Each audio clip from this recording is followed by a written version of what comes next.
Man will soon have a place to call home thanks to an owner of a diner and their generous customers.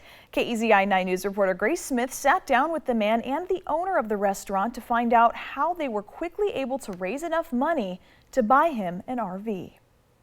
Beautiful experience. Home sweet home. Finally came to the point where I needed help. Bob 80 has been homeless off and on for the past several years. And back in 2009, he started coming to Addie's Diner in Springfield almost every day. Came in here and we just started feeding him. Owner Addie Farnsworth says Bob slowly started to become like family, but things really took a turn about a year ago.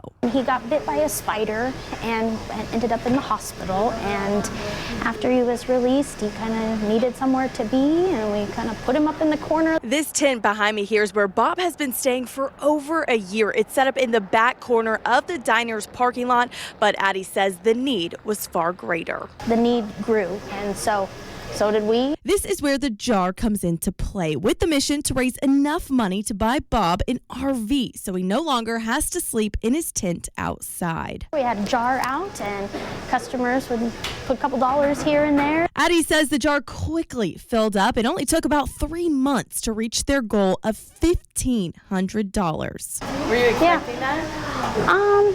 Yeah.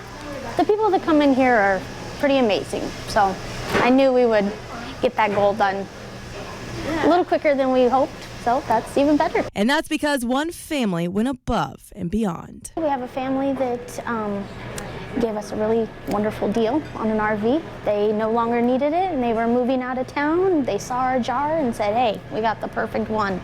So we went and looked at it and it was. So we're just, like I said, we're just looking for somewhere to put it. Until then, it's back to the diner and talking over food like they've always done. But this time, it's a bit of a different conversation. What are we going to get you for when we get you put in there? We'll get you some dishes. Reporting in Springfield, Grace Smith, KEZI 9 News.